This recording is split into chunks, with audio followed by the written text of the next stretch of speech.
सिन्नर तालुक्यातल्या डोंगर माथ्यातून वाट काढत माऊलींची वारी आली आता सिन्नर तालुक्यातल्या पाचसे गावात. या ठिकाणी दुपारची वेळ झालेली आहे. अल्प उपहार, जेवणाची व्यवस्था, महाप्रसादाची व्यवस्था जी ही वारकऱ्यांसाठी करण्यात आलेली आहे. माऊली, काय सांगाल? घाट परिसरात आले, लांबचा प्रवास आहे, काय वाटतंय वारीत? एकदम मस्त मजेशीर एकदम. माऊली, कुठून आला? कुठून आले? वारी तुमच्या गावात आलेली आहे, महाप्रसादाचा कार्यक्रम आहे, काय वाटतंय?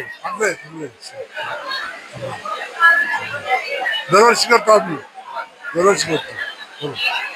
दरवर्षीप्रमाणे पाचशे गावामध्ये माऊलींच्या वारीचं या ठिकाणी मोठ्या प्रमाणात स्वागत केलं जातं.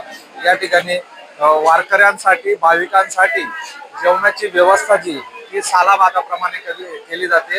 या वारीतले वेगवेगळे रंग जे ते आता हळूहळू या ठिकाणी आपल्या समोर येऊ लागलेले आहेत. आपल्या सोबत या ठिकाणी पाचशे गावाचे नागरिक आहेत. काय सांगाल? माऊलींची वारी आपल्याकडे येते, आपल्याला सेवा करण्याचा या ठिकाणी योग आलेला आहे. दरवर्षी या ठिकाणी आपण सेवा करतो. वारीचं स्वरूप बदलत चाललेलं आहे, संख्या वाढत चाललेली आहे. याही वर्षी दरवर्षी सालावादाप्रमाणे याही वर्षी श्री संत निवृत्तीनाथ महाराजांचा पालखी सोहळा आमच्या पाचते नगरीमध्ये दुपारच्या जेवणासाठी येत असून गावकऱ्यांनी मोठ्या प्रमाणात नियोजन जेवणासाठी केलेलं आहे. 7 ते 8 हजार लोकांचं जेवणाचं इथं नियोजन केलं असून इथं आमच्या नायकवाडी कॉलेजचे सर्व व्हॉलंटियर, सर्व मुलं, ग्रामस्थ आणि गावकरी मोठ्या उत्साहाने या वारकऱ्यांचं स्वागत आणि त्यांचा सेवा करण्याची त्यांना संधी मिळते. त्यामुळं गावाला या दिंडी सोहळ्याचा खूप उत्सुकता आणि आनंद असतो. कसं श्री संत निवृत्तीनाथ महाराज हे आमच्या गावामधून त्यांचं आगमन होतं, त्यांचे पदस्पर्श आमच्या गावाला लागतात. त्यामुळं गावकरी ह्या दिवसाची दरवर्षी आतुरतेने वाट पाहत असतो आणि त्यांचं नियोजन अतिशय मोठ्या प्रमाणामध्ये आणि दिवसेंदिवस ह्या दिंडीचं नियोजन खूप मोठ्या प्रमाणात वाढत चाललं असून आम्हाला आता जागेचा खूप अभाव कमी पडत असल्यामुळे आम्ही पुढच्या वर्षी याहीपेक्षा चांगल्या प्रमाणात नियोजन करण्याचा आमच्या ग्रामस्थांचा मानस आहे. म्हणून श्री संत निवृत्तीनाथ महाराजांचं आमच्या गावाला जे पदस्पर्शाचं पावन झालेले हे गाव आहे, त्यामुळं आमचं गाव कायम आनंदी आणि उत्साह राहत आहे. आणि यावर्षी पाऊस पण निवृत्तीनाथ महाराजांचे पाऊल आमच्या गावामध्ये येणार आणि पावसाचं आगमन झालेलं आहे. त्यामुळं ग्रामस्थ अतिशय मोठ्या उत्साहाने या नियोजनासाठी सहभागी आहे.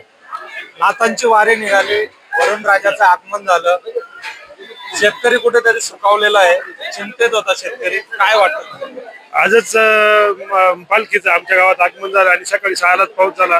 त्यामुळे सर्व शेतकरी बांधव सगळे अतिशय उत्साहात आणि आनंदात आहे. एकूणच बघितलं असेल की या ठिकाणी शेतकरी राजा जो आहे, बळी राजा, तो कुठेतरी सुखावलेला आहे. वारकरी आपल्या सोबत आहेत. पावले, खर तर घाट माथ्याच्या रस्त्यातनं वाट काढत आपण आता इथपर्यंत आला आहात. पाचशे गावामध्ये आपल्या वारीला अल्प उपहार, या ठिकाणी महाप्रसादाचं आयोजन. काय अडचणी येत आहे का रस्त्यात? नाही, काही अडचणी आलेल्या परमेश्वर कृपेने, पांडुरंगाच्या कृपेने व निवृत्तीनाथांच्या कृपेने कुठल्याही रस्त्यातली कुठलीही अडचण नाही. आणि इथे आल्यानंतर या पाचतेकरांनी जी व्यवस्था केलेली आहे तर अत्यंत उत्तम केलेली आहे. घाट चढून वारकरी जेव्हा दमून येतो त्यावेळेला अत्यंत चांगली व्यवस्था या पाचतेकरांनी केलेली आहे. नक्कीच याचं फलित पाचतेकरांना पांडुरंग देईल या अपेक्षा. खरं तर या माऊलींच्या या वक्तव्याने या ठिकाणी जी व्यवस्था केलेली आहे, वारकऱ्यांची व्यवस्था असेल, भाविकांची व्यवस्था असेल, ते त्यांच्या शब्दातनं त्यांनी या ठिकाणी मांडलेली आहे.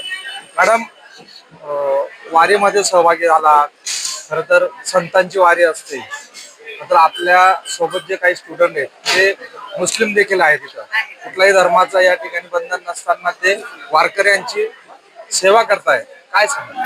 आमचं दरवर्षी नायकवाडी वैद्यकीय सेवा संस्थाचा कॅम्प असतोच. आम्ही प्रत्येक ठिकाणी या वारीसोबत पुढे जात असतो आणि याच्यात धर्मचा विचार न करता फक्त आमची व्हॉलेंटियर म्हणून सेवा असते या वारकऱ्यांसाठी. कारण की हे जिथे चालले त्यांचं सगळ्यांना सहभाग करणंच पाहिजे. आणि आम्ही या ठिकाणी आमचं कॉलेज आहे जामगावला, तर आम्ही हेच ट्राय करतो की दरवर्षी आम्ही जास्तीत जास्त सेवा आणि सहभाग इथल्या लोकांना देऊ शकेल असं. वारकऱ्यांची नव्हे, संतांची नव्हे, भाविकांची नव्हे, तर आता ही वारी जी ही प्रशासनापासून ते सरकारपर्यंत आता सगळ्यांचीच वारी होत चाललेली आहे. आपल्यासोबत एक मुस्लिम मुलगी आहे जी वारीमध्ये वारकऱ्यांचं भाविकांचं या ठिकाणी सेवा करते.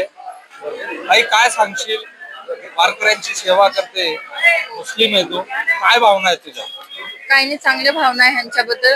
चांगलं वाटते की यांची आम्हाला हेल्प करायला भेटते. आमच्या कॉलेजतर्फे आलोय आम्ही, डॉक्टर नायकवाडी कॉलेजतर्फे. बस एवढंच.